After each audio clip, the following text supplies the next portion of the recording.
Hello students, welcome to the class. आज हम शुरू करने जा रहे हैं यूनिट 8 एटम्स एंड न्यूक्लियाई, जिसमें हम सबसे पहले पढ़ेंगे एटॉमिक मॉडल्स के बारे में। और फर्स्ट हम शुरू करेंगे थॉमसन के एटॉमिक मॉडल से। तो थॉमसन का एटॉमिक मॉडल क्या था? जैसे कि हमें पता है कि हमारे आसपास जो जितनी भी चीजें हैं, जो मैटर है, मैटर क्या है? एटम्स को मिला के बनी है। ये अब हम जानते हैं कि जो मैटर है वो एटम्स को मिला के बनी है। तो सबसे पहले थॉमसन से भी पहले डाल्टन थे, जिन्होंने ये कहा कि मैटर जो है वो एटम्स को मिला के बनती है, और जो एटम्स हैं वो क्या हैं? दिखाई नहीं देते, इनविजिबल है। उसके बाद आए थॉमसन। थॉमसन ने जो 1898 में प्लम पुडिंग मॉडल के बारे में बताया।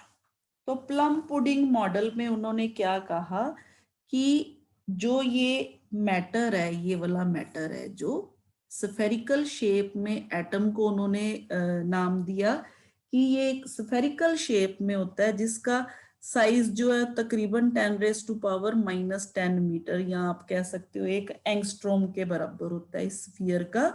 और इसमें ये जो मैटर है ये पॉजिटिवली चार्ज होता है, और जो इलेक्ट्रॉन्स होते हैं ये वो इस तरह से फिक्स होते हैं। इलेक्ट्रॉन्स की पोजीशन जो होती है इस तरह से फिक्स होती है। तो इस तरह से ये जो मॉडल है ये प्लम पुडिंग या जो चोको चिप्स बिस्किट्स होते हैं उनके साथ मिलता जुलता, तो इसको इस तरह से नाम दिया गया प्लम पुडिंग मॉडल।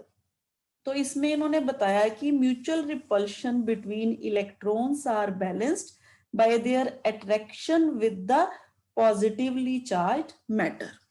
तो थॉमसन का जो एटॉमिक मॉडल था वो सक्सेसफुल नहीं हुआ। उसके पीछे क्या लिमिटेशंस थी?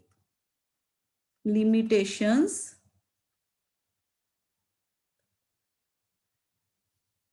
पहली लिमिटेशन तो ये थी कि it could not explain the origin of spectral series of hydrogen. Could not explain the origin of spectral series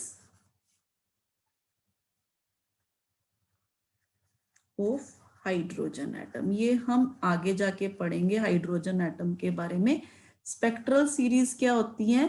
wavelength के हिसाब से जो पैटर्न बनता है, जैसे हमने प्रिज्म के केस में देखा, प्रिज्म में से क्या होता है? वाइट कलर है जो वो 7 कलर्स में आगे जाके क्या हो जाता है?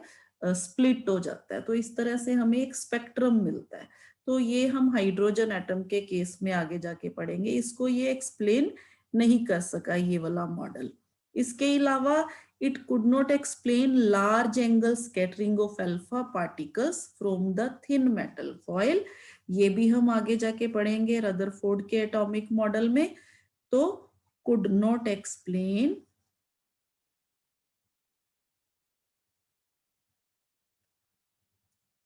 large angle scattering of alpha particle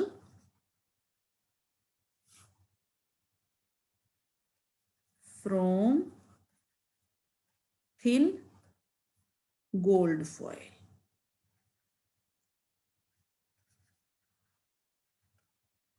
तो अब इसको, इस मॉडल को जो है इतना जो है इंपॉर्टेंस नहीं मिली। इसके बाद आए रदरफोर्ड। तो रदरफोर्ड का जो एटॉमिक मॉडल था ये एक तरह से जो है बहुत ही इंपॉर्टेंट साबित हुआ आगे की रिसर्च के लिए, आगे की थ्योरी के लिए, एटम के बारे में प्रेडिक्ट करने के लिए।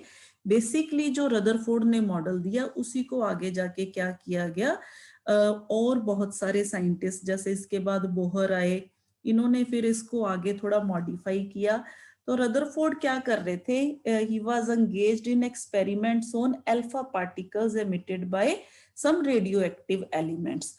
तो इसमें इन्होंने अल्फा पार्टिकल्स की स्कैटरिंग के बारे में जो देखा और इन्होंने मॉडल दिया कि जो अल्फा पार्टिकल्स हैं वो क्या करते हैं, गोल्ड फॉयल के साथ जब टकराते हैं तो उनकी स्कैटरिंग जो है वो किस हिसाब से होती है। तो इस स्कैटरिंग के बेस पे फिर उन्होंने अपने स्टूडेंट्स, इनके जो स्टूडेंट्स थे रदरफोर्ड के, एक्चुअली इसको नाम हम रदरफोर्ड से एटॉमिक मॉडल देते हैं, पर एक्सपेरिमेंट जिन्होंने किया वो स्टूडेंट थे रदरफोर्ड के इन 1911। 1911 में एक्सपेरिमेंट किया गया, जबकि जो थ्योरी थी एटॉमिक मॉडल की, जिसको हम प्लेनेटरी एटॉमिक मॉडल भी कहते हैं, रदरफोर्ड ने दी, वो 1906 में दी गई। मतलब 1906 में उन्होंने एटॉमिक मॉडल के बारे में एक्सप्लेन किया कि जो एटम है वो क्या है। बेसिकली एटम के सेंटर में न्यूक्लियस होता है और उसके आसपास जो है इलेक्ट्रॉन्स वो क्या करते हैं, रिवॉल्व करते हैं। इस थ्योरी को बाद में एक्सपेरिमेंट्स के साथ प्रूव किया इनके जो स्टूडेंट्स थे, जिनका नाम था H Geiger and E master. तो इन्होंने 1911 में एक्सपेरिमेंट किया, जिसमें इस एक्सपेरिमेंट में एक सोर्स ऑफ अल्फा पार्टिकल, यहाँ पे सोर्स ऑफ अल्फा पार्टिकल लिया गया और इसमें जो अल्फा पार्टिकल्स की बीम निकली उसको इन्होंने गोल्ड फॉयल के ऊपर इसकी बम्बार्डमेंट की और इस गोल्ड फॉयल में से जो अल्फा पार्टिकल की स्कैटरिंग हुई, इस स्कैटरिंग को यहाँ पे डिटेक्ट करने के लिए यहाँ पे डिटेक्टर लगाया गया, जिसमें जो है माइक्रोस्कोप भी फिट था, जिसमें ये देखा गया कि कितने एंगल पे जो स्कैटरिंग है वो अल्फा पार्टिकल की कहाँ कहाँ हो रही है। जैसे ये स्क्रीन है, जैसे जैसे स्कैटरिंग अल्फा पार्टिकल की हो रही, यहाँ पे डिटेक्टर लगाया गया।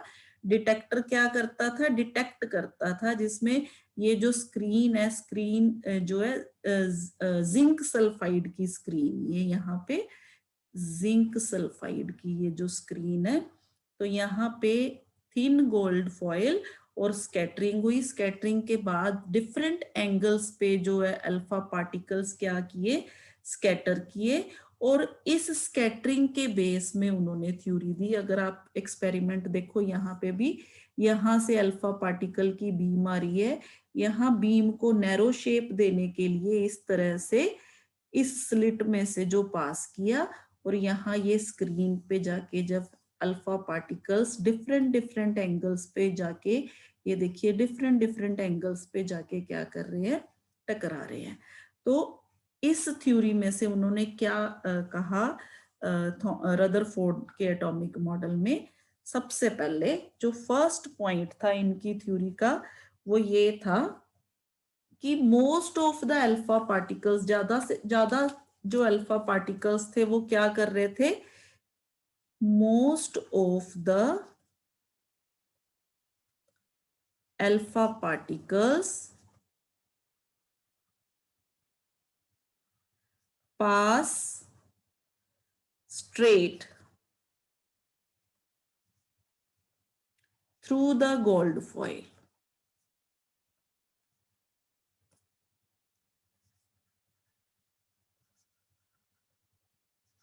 और suffer only small deflection.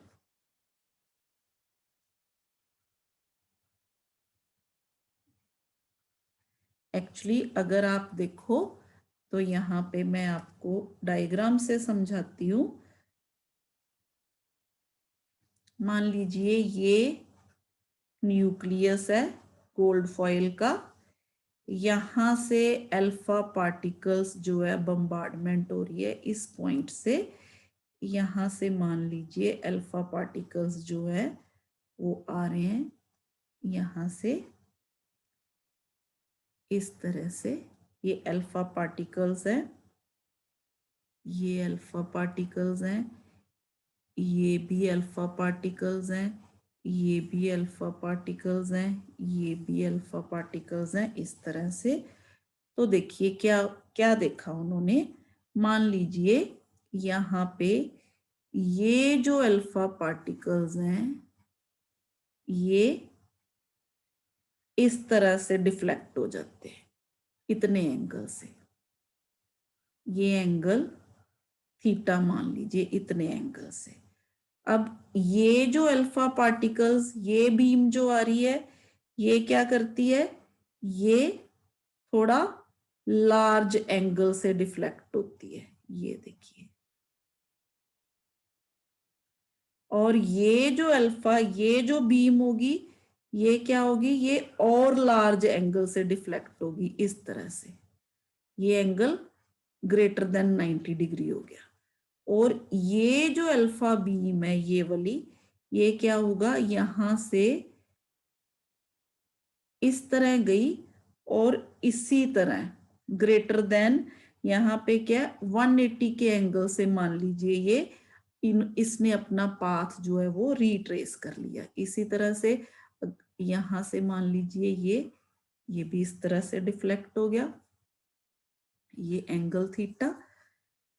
तो इसमें रदरफोर्ड ने क्या कहा, most of the alpha particles pass straight through the gold foil और सफर ओनली स्मॉल डिफ्लेक्शन। जिस तरह से अब ये जो होगा ये स्ट्रेट चला जाएगा, ये जो होगा ये स्ट्रेट चला जाएगा, यहाँ स्मॉल डिफ्लेक्शन होगा। तो इसका मतलब क्या है, इसका मैं रीजन भी आपको साथ साथ बताती जाती हूँ। ये इसलिए कि most of the space with in atom must be empty. इसका रीजन क्या, most of the space, जितनी स्पेस यानी कि ये न्यूक्लियस के आसपास की जो स्पेस है with in the atom, with in atom must be empty. तो पहला तो रीजन ये हो गया कि जो अल्फा पार्टिकल स्ट्रेट निकल जाते हैं या स्मॉल डिफ्लेक्शन होती है, इसका मतलब क्या है, उनको खाली स्पेस मिल रही है यहां से जाने के लिए। ठीक है, सेकंड पॉइंट क्या है, सेकंड पॉइंट में उन्होंने कहा a few alpha particle, a few alpha particles, मान लीजिए 1 in 8,000 get deflected through 90 degree or more. So to explain large angle scattering of alpha particles, Rutherford suggested that all positive charge and the mass of the atom is concentrated in a very small region called nucleus of the atom. यानी कि ये जो है nucleus है और इसमें सारे का सारा पॉजिटिव चार्ज और मास जो है एटम का यहीं पे कंसंट्रेटेड है इतने इतने इतने एरिया में। तो इसी कारण जो अल्फा पार्टिकल्स जिनके ऊपर भी पॉजिटिव चार्ज होता है, जब यहाँ नजदीक जाते हैं न्यूक्लियस के तो वो ग्रेट रिपल्शन फील करते हैं, जिस रिपल्शन के कारण ये जो लार्ज एंगल जो स्कैटरिंग है वो होती है। ठीक है, तो ये हो गया थर्ड पॉइंट जो उन्होंने कहा, वो ये था कि occasionally an alpha particle gets rebounded from the gold foil. Occasionally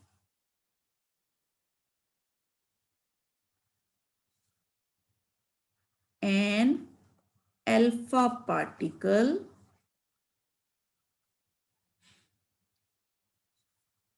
gets rebounded from the gold foil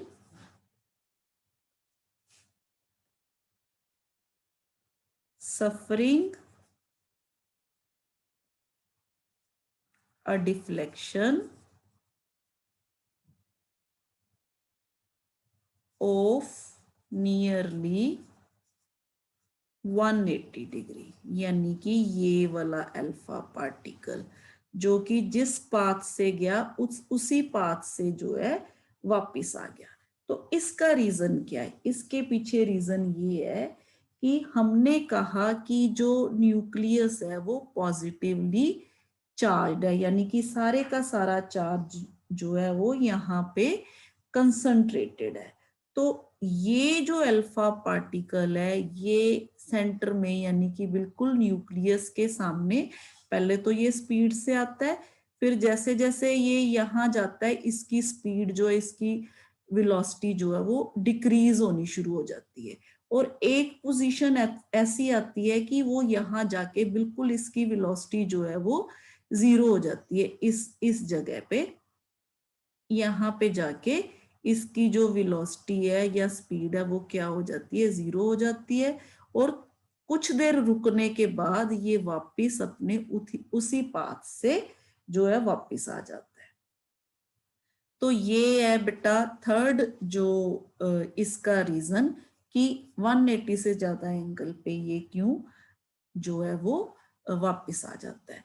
तो यहां से इसने एक तो ये रदरफोर्ड ने एक्सप्लेन किया, और इसके बाद रदरफोर्ड ने ये एक्सप्लेन किया कि जो न्यूक्लियस है ना वो सराउंड करता है क्लाउड ऑफ इलेक्ट्रॉन से, यानी कि न्यूक्लियस के आसपास अगर ये न्यूक्लियस है तो इसके आसपास जो ये वाला रीजन है, ये वाला रीजन, इसमें क्या है? इलेक्ट्रॉन्स का क्लाउड, बहुत सारे इलेक्ट्रॉन्स है whose total negative charge is equal to the total positive charge on the nucleus, so that the atom as a whole is electrically neutral. तो यहां से जो मेन पॉइंट था रदरफोर्ड का वो ये था, the nucleus is surrounded by a cloud of electrons whose total negative charge, क्योंकि इलेक्ट्रॉन्स पे नेगेटिव चार्ज होता है, negative charge is equal to the total positive charge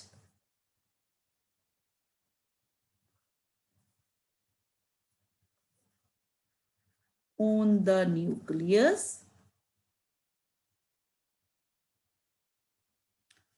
so that the atom as a whole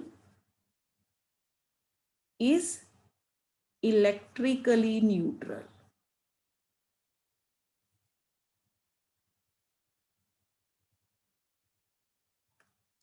तो ये जो point दिया Rutherford ने, ये बाकी जो इनके बाद जिन्होंने इस थ्योरी पे रिसर्च किया उनके लिए ये पॉइंट जो था वो बहुत ही इंपॉर्टेंट था। तो अब मैं दोबारा से आपको रदरफोर्ड के पॉइंट्स जो है एक बार बता दूं। सबसे पहले, every atom consists of tiny central core called the atomic nucleus, यानी कि यहाँ पे एटॉमिक न्यूक्लियस है।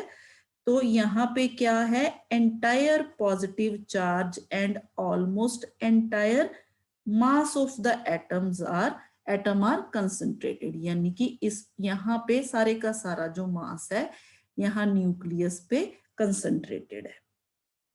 तो इसके अलावा जो सेकंड पॉइंट जो इसमें इंपॉर्टेंट है वो ये कि size of the nucleus is of the order of 10⁻⁻15 metre, यानी कि ये जो न्यूक्लियस है इसके साइज के बारे में भी इन्होंने एस्टिमेशन दिया कि जो साइज है न्यूक्लियस का 10⁻⁻15 मीटर के जो है वो बराबर है या अप्रोक्सीमेटली इतना, which is very small as compared to the size of the atom, which is of the order of 10⁻⁻10 metre, यानी कि जो एटम का साइज है, एटम का साइज 10⁻⁻10 मीटर है और न्यूक्लियस का साइज जो है उसके हिसाब से 10⁻⁻10 मीटर है।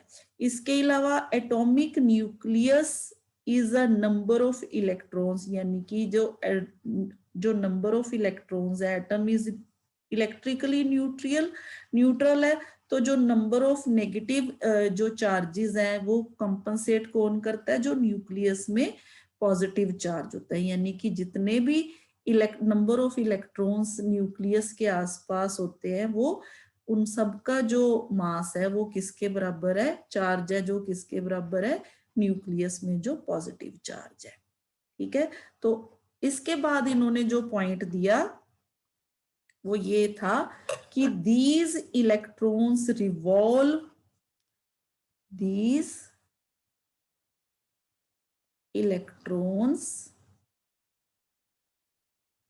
revolve around the nucleus in various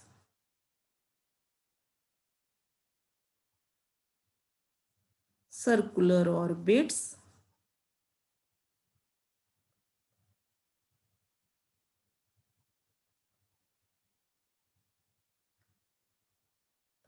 तो यहाँ पे इन्होंने कहा कि जो इलेक्ट्रॉन्स है वो क्या करते हैं, सर्कुलर ऑर्बिट्स में जो है वो रिवॉल्व करते हैं। तो इन्होंने ये थ्योरी सेम वैसे दी जैसे सन सेंटर में होता है और प्लैनेट्स जो है सन के आसपास इस तरह से रिवॉल्व करते हैं।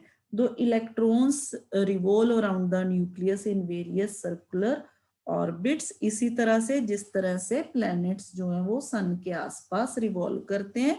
और इसके साथ ही इन्होंने कहा द सेंट्रीपिटल फोर्स, क्योंकि सेंट्रीपिटल फोर्स जरूरी होती है किसी भी चीज के आसपास गोल घूमने के लिए, रिवॉल्व करने के लिए कौन सी फोर्स जरूरी होती है, सेंट्रीपिटल फोर्स जो है वो जरूरी होती है।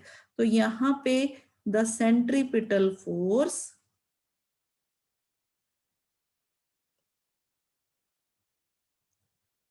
required by electron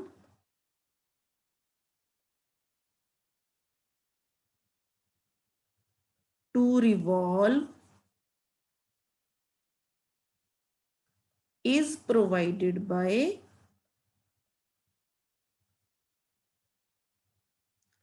the electrostatic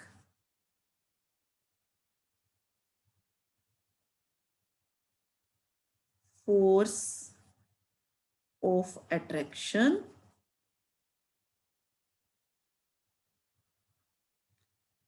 between the electrons and the nucleus। किस तरह से, देखिए यहाँ पे पॉजिटिव चार्ज है, न्यूक्लियस में पॉजिटिव चार्ज है, यहाँ पे इलेक्ट्रॉन रिवॉल्व कर रहा है, यहाँ पे इलेक्ट्रॉन, अगर ये पॉजिटिव चार्ज इलेक्ट्रॉन को अपनी तरफ ना खींचे तो ये इलेक्ट्रॉन यहाँ शूट कर जाए। ठीक है, तो इलेक्ट्रॉन इस तरह से शूट करना चाहता है पर पॉजिटिव चार्ज इसको यहाँ पे खींच लेता है, लेकिन ये दोनों फोर्सेस एक दूसरे को बैलेंस कर रही हैं, यानी कि इलेक्ट्रोस्टैटिक फोर्स और सेंट्रीपिटल फोर्स, अगर इलेक्ट्रोस्टैटिक फोर्स ज्यादा हो जाए तो इलेक्ट्रॉन तो न्यूक्लियस में गिर जाए, और अगर सेंट्रीपिटल फोर्स ज्यादा हो जाए तो जो इलेक्ट्रॉन है वो क्या करे, इसका जो ये पाथ है वो फिक्स ना रहे। तो क्या होता है यहाँ पे, अगर यहाँ पे भी इलेक्ट्रॉन आता है तो इसको अंदर की तरफ फोर्स लगती है, यहाँ जाता है तो इसको अंदर को फोर्स लगती है। तो ये सर्कुलर ऑर्बिट में क्या करना शुरू कर देता है, रिवॉल्व करना शुरू कर देता है। यानी कि जो सेंट्रीपिटल फोर्स कौन प्रोवाइड कर रहा है, ये इलेक्ट्रोस्टैटिक फोर्स प्रोवाइड कर रही है, जो कि न्यूक्लियस में पॉजिटिव चार्ज और इलेक्ट्रॉन्स में नेगेटिव चार्ज के कारण दोनों पे लगती है। तो अब बेसिकली इस मॉडल में से जो हमने इम्पॉर्टेंट चीज करनी है, जो बहुत ही इम्पॉर्टेंट है, वो है एक तो डिस्टेंस ऑफ क्लोजेस्ट अप्रोच। तो सबसे पहले what is distance of closest approach, वो मैं आपको बता दूं जल्दी से। डिस्टेंस ऑफ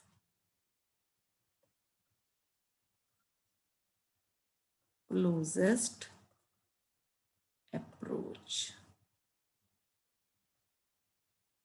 अभी मैंने आपको बताया कि यहाँ पे अगर ये न्यूक्लियस है, यहाँ पे ये न्यूक्लियस है, तो अल्फा पार्टिकल जो है, अल्फा पार्टिकल अगर यहाँ आ रहा है तो इस न्यूक्लियस के आसपास यहाँ पे मान लीजिए यहाँ पे उसको स्ट्रोंग रिपल्सिव फोर्स फील होती है। यहाँ आके वो स्ट्रोंग रिपल्सिव फोर्स के कारण यहाँ आके थोड़ी देर के लिए रुकता है, फिर बैक चला जाता है। ये अभी मैंने आपको बताया, ठीक है। तो ये जो डिस्टेंस है ना, ये वाला डिस्टेंस न्यूक्लियस के सेंटर से, और ये वाला डिस्टेंस, ये कहलाता है डिस्टेंस ऑफ क्लोजेस्ट अप्रोच। इसको हम आर नोट से रिप्रेजेंट करते हैं, लिखते हैं। तो ये अल्फा पार्टिकल है और ये क्या हमारे पास न्यूक्लियस है। तो ये क्या है, डिस्टेंस ऑफ क्लोजेस्ट अप्रोच। तो ड्यू टू यहाँ पे क्या होता है, कूलम्स फोर्स लगती है। कौन सी, रिपल्सिव, कूलम्स रिपल्सिव फोर्स लगती है, जिसके कारण ये जो अल्फा पार्टिकल है ये और आगे नहीं जा पाता। यानी कि यहाँ से ये एस्टिमेट लग जाता है कि न्यूक्लियस का साइज कितना है। तो ये एक तरह से एक तरीका है ये पता करने का न्यूक्लियस के साइज के बारे में। तो यहां से न्यूक्लियस का साइज है वो किस तरह से पता करते हैं। मान लीजिए अल्फा पार्टिकल्स की इनिशियल काइनेटिक एनर्जी है ना, जो जब ये इसकी तरफ जाता है वो किसके बराबर है, हाफ mv² के बराबर काइनेटिक एनर्जी। तो अब जैसे ये यहाँ पे जाता है, इसको यहाँ पे इलेक्ट्रोस्टैटिक पोटेंशियल एनर्जी में कन्वर्ट हो जाती है इसकी काइनेटिक एनर्जी, ठीक है। ये अल्फा पार्टिकल जैसे ही यहाँ पे जाएगा, यहाँ से क्या होता है, यहाँ पे ये एकदम से जाके स्टॉप कर जाता है। तो यहाँ पे क्या होगा, electrostatic potential energy of alpha particle at distance r nought from the nucleus, वो किसके बराबर हो जाएगी, जिसको हम यू से लिखते हैं, electrostatic potential energy.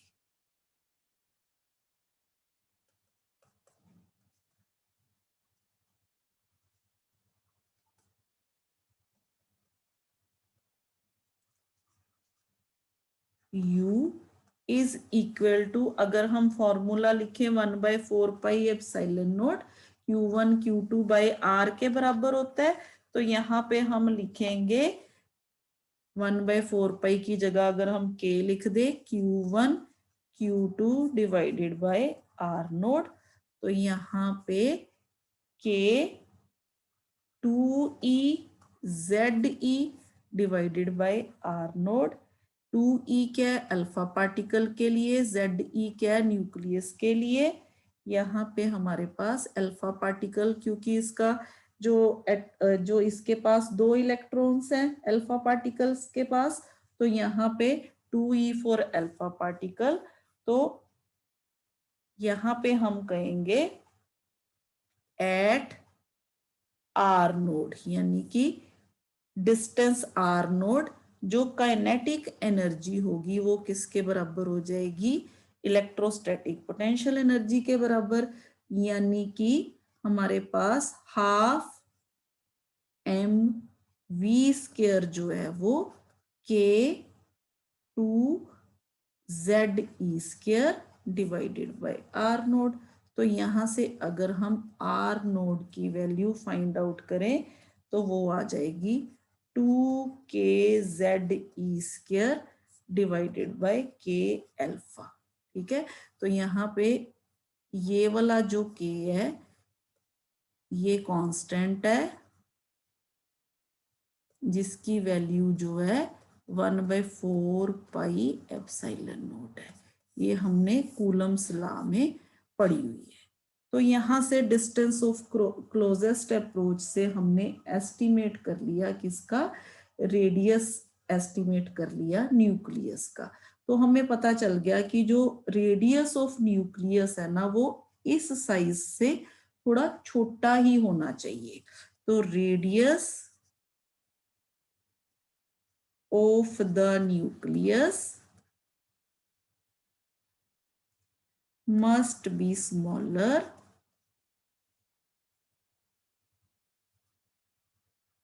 than R node। तो एक तो हमें ये जो इम्पोर्टेंट यहाँ से इंफॉर्मेशन मिली, जो हमने रदरफोर्ड अल्फा स्कैटरिंग में से, इसके बाद एक और इंफॉर्मेशन जो इम्पोर्टेंट हमें मिलती है वो है impact parameter. Now what is impact parameter?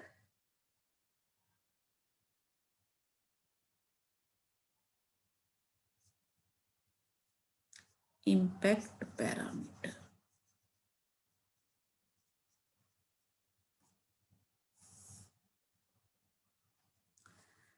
तो इम्पैक्ट पैरामीटर में हमें यहाँ पे अगेन ये मान लीजिए न्यूक्लियस है। अब यहाँ पे हमने देखा कि अगर अल्फा पार्टिकल्स की बीम इस तरह से आती है तो वो इस तरह से डिफ्लेक्ट हो जाती है। तो ये एंगल क्या है हमारे पास, थीटा। ठीक है, इसी तरह से जैसे ही हम दूर जाते हैं तो ये जो बीम है ये स्मॉल एंगल से डिफ्लेक्ट होती है। ये यहाँ पे ये एंगल जो है वो थीटा स्मॉल है।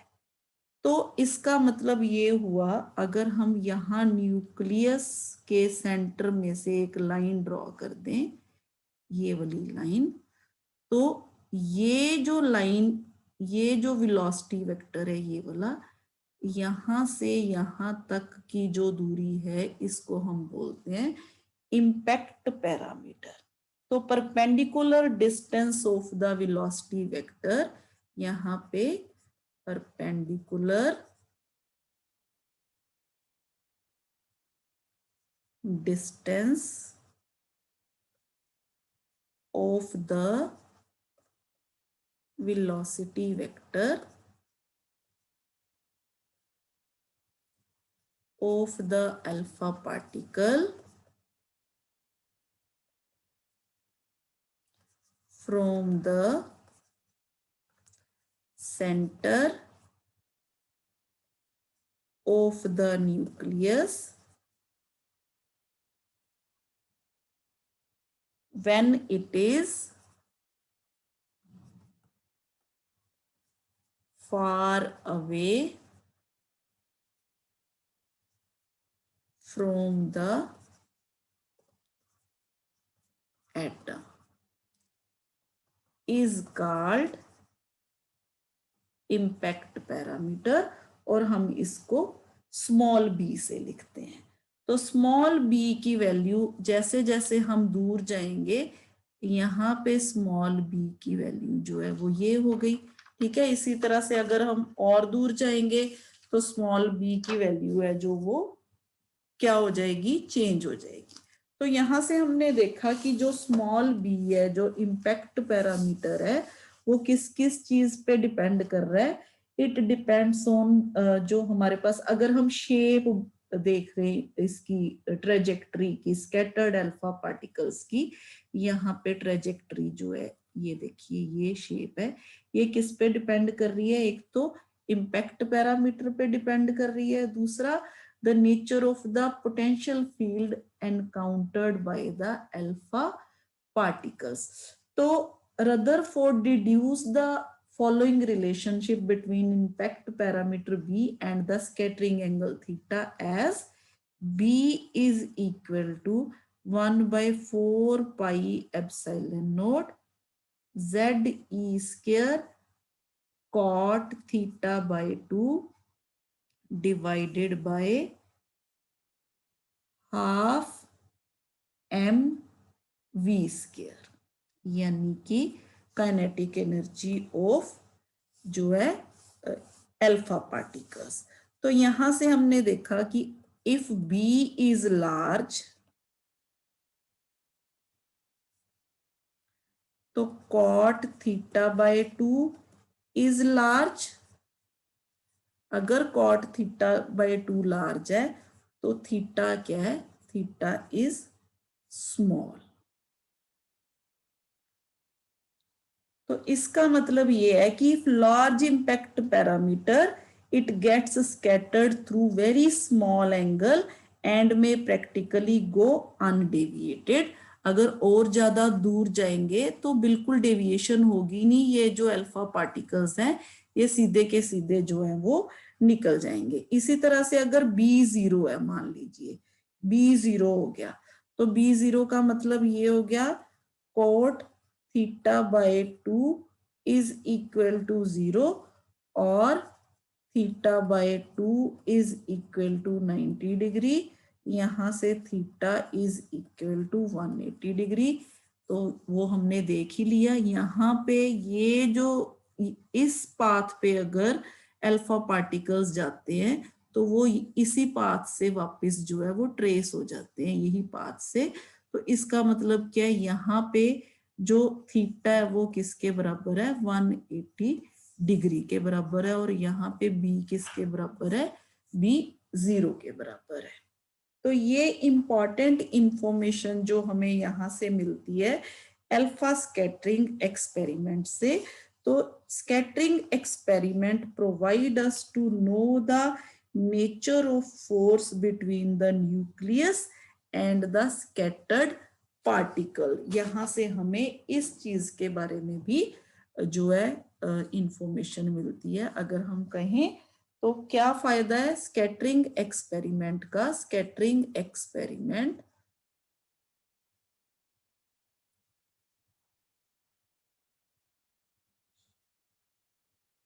एक्चुअली ये एक्सपेरिमेंट एक बार नहीं कई बार किए गए, तो हम इसको एक्सपेरिमेंट्स बोल देते हैं। Experiments provide us to know the nature of force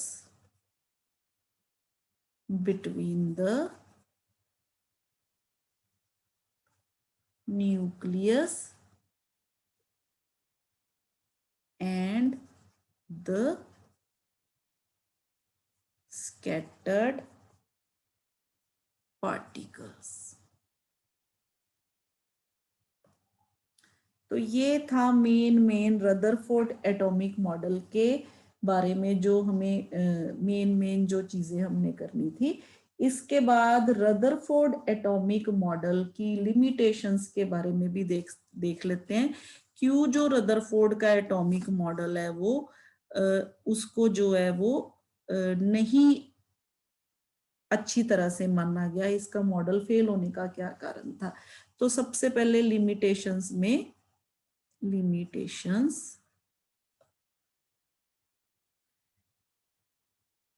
Rutherford ने क्या कहा कि atoms are unstable because the accelerated electrons revolving around the nucleus must radiate energy and move spirally into the nucleus, यानी कि उसने कहा कि जो इलेक्ट्रॉन्स है ना, इस तरह से घूमते घूमते घूमते घूमते वो क्या कर रहे हैं, एनर्जी लॉस कर रहे हैं। अगर वो एनर्जी लॉस कर रहे हैं मतलब वो क्या कर रहे हैं, इस तरह से ये मूवमेंट है उनकी, यानी कि इस तरह से ऐसे ऐसे ऐसे करते क्या होगा, एक स्टेज ऐसी आएगी कि वो बिल्कुल ही उनकी एनर्जी जो है खत्म हो जाएगी और वो क्या करेंगे, न्यूक्लियस में ही गिर जाएंगे। तो this contradicts the stability of matter, या अगर ऐसा होता है तो मैटर की स्टेबिलिटी जो है वो बिल्कुल प्रूव नहीं होती इस चीज से। तो एक तो ये होगी इनकी लिमिटेशन। दूसरी थी, it can not explain the characteristic line spectra of atom of different elements. तो ये भी जो है लिमिटेशन थी रदरफोर्ड की, जिसकी वजह से जो रदरफोर्ड का एटॉमिक मॉडल था उसको पूरी तरह से जो है वो नहीं माना गया। और इसके बाद बोहर ने जो है फाइनली बोहर का मॉडल जो था उसको जो है इम्पोर्टेंस मिली बाद में जाके, जिसको हम आज तक जो है वो मानते आ रहे हैं। तो नेक्स्ट अपने लेक्चर में हम करेंगे बोहर्स एटॉमिक मॉडल के बारे में। आज के लिए इतना ही। Thank you.